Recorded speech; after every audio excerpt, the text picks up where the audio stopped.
Pourquoi toujours prêter attention à ce qui ne marche pas? Pourquoi fermer ses yeux à ce qui marche?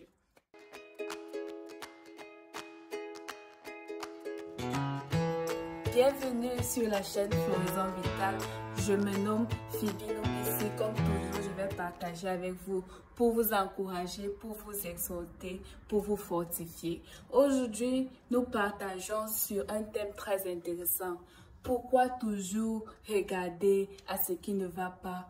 Parce que la suite sera les inquiétudes, la suite sera le doute, le trouble, la tristesse, l'instabilité mentale. Je vais vous donner deux exemples.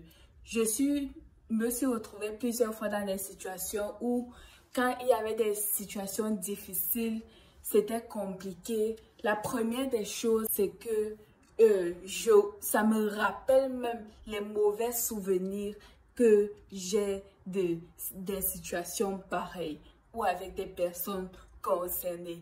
Et après, je m'inquiète. Après, je peux même dire que je prie, mais après, je fais encore des calculs. J'essaye de raisonner à moi-même. J'essaye de dire que non, je digère, je laisse passer. Mais curieusement, ce qui arrive, c'est que après, il y a des blessures qui viennent et d'autres situations viennent d'autres fois, des blessures s'accumulent. Et c'est comme ça que, vous voyez, imaginez-vous que vous vous blessez. Quand les blessures s'accumulent, vous ne traitez pas la blessure. Ça va faire pouf, ça va pourrir et vous aurez des troubles. Ce n'est pas normal. Je vais donc vous donner deux suggestions aujourd'hui. La première des choses, c'est que quand il y a une situation difficile, qu'il y a des choses qui ne marchent pas, ferme d'abord tes yeux sur ça et remercie Dieu. Rends grâce à Dieu. C'est vrai, c'est compliqué, c'est difficile. Imagine-toi, tu viens peut-être de vivre un incident ou un accident. La première des choses, on te dit de rendre grâce à Dieu. Normalement, tu vas t'inquiéter que, mais ça c'est quoi ça?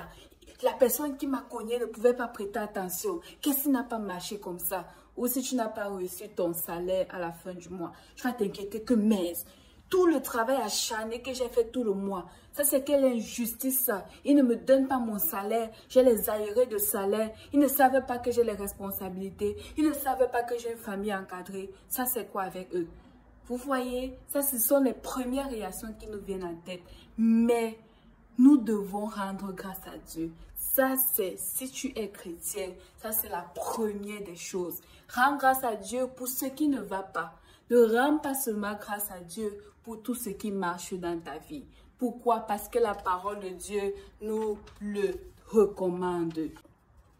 Dans 1 Thessaloniciens 5, verset 18. Dans 1 Thessaloniciens 5, verset 18, la parole de Dieu dit « Rendez grâce à Dieu en toutes choses. Rendez grâce en toutes choses, car c'est à votre égard la volonté de Dieu en Jésus-Christ. » C'est difficile. Peut-être tu as vécu une situation triste. C'est difficile, peut-être une perte d'argent, une perte d'un être cher, une perte d'une façon comme d'une autre. Tu as vécu une journée difficile au travail. À l'école, peut-être tu as échoué ton examen. J'ai suivi que les résultats du baccalauréat sont sortis.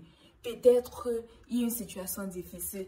Mais la première des choses que tu dois faire, même si tu n'es pas content, Seigneur, je suis triste, mais je te rends grâce.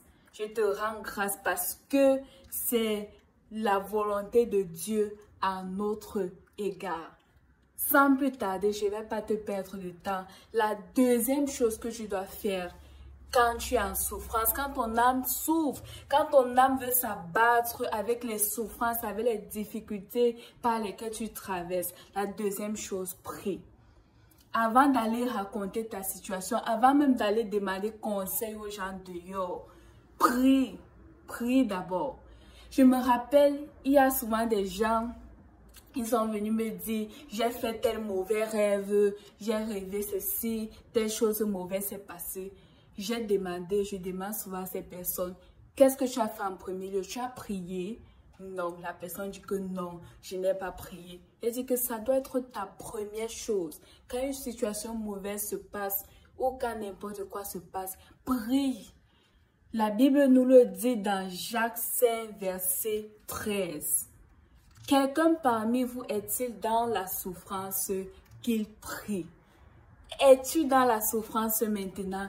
Est-ce que ton âme s'abat? Tu es triste, tu es abattu, tu as l'amertume, tu es coléreux parce que quelqu'un t'a énervé, quelqu'un t'a fait quelque chose de mauvais. Prie, recommande cette situation à Dieu. Donne-lui ton fardeau. Dis, Seigneur, ce fardeau est plus fort que moi. Je préfère te le donner. Donne-moi ton joug qui est doux et ton fardeau léger. Porte ça, porte cette charge. Je ne peux pas la porter. C'est plus que moi. Prie. Et de surcroît, Dieu va te donner la paix. Parce que c'est ce que Dieu donne. Dieu ne donne pas la confusion. Quand tu vas vers Dieu, tu pries. Il te donne une paix. Si tu voulais même déjà te fâcher, tu t'étonnes que tu as une paix subite. Toi qui voulais apprendre le détour pour boxer la personne, tu te retiens parce que c'est ça. Dieu te donne la paix. Il te rassure. C'est ça. Tu es sécurisé avec lui. C'est safe place, comme les gens disent souvent. La prière, c'est le safe place. C'est là où l'amour du Père, notre Père qui est au ciel, nous remplit, nous comble de son amour. C'est ça. Donc, si tu es dans la souffrance, première des choses, rends grâce à Dieu. Même si tu n'es pas content, rends grâce à Dieu. Même en pleurant, c'est normal de pleurer. Je ne t'empêche pas de pleurer, pleure. Prends, pleure devant Dieu. Rends grâce et prie. Dis, Seigneur, montre-moi la route à tenir. Montre-moi le chemin. C'était encore hier que je demandais pardon à Dieu parce qu'il y a eu une situation, je voulais déjà m'emporter. Mais après, je me suis rappelé que, tu t'emportes comme ça, est-ce que tu as prié? Et même après avoir prié, tu dois laisser Dieu faire sa part. Tu ne dois pas faire des calculs encore humains que même comme j'ai prié, j'accumule quand même ça dans mon cœur. Non. Laisse Dieu guérir ta blessure. Laisse Dieu te remplir de son amour. Son amour va surpasser tout. La Bible dit que qui nous séparera de l'amour de Christ manifesté à Jésus-Christ? Est-ce la longueur? Est-ce n'importe quoi? Rien. Rien ne peut nous séparer de l'amour de Dieu. Elle surpasse toute autre chose. Cet amour surpasse toute autre chose. J'espère que tu as été béni. Tu as été béni. Merci. Bonne journée.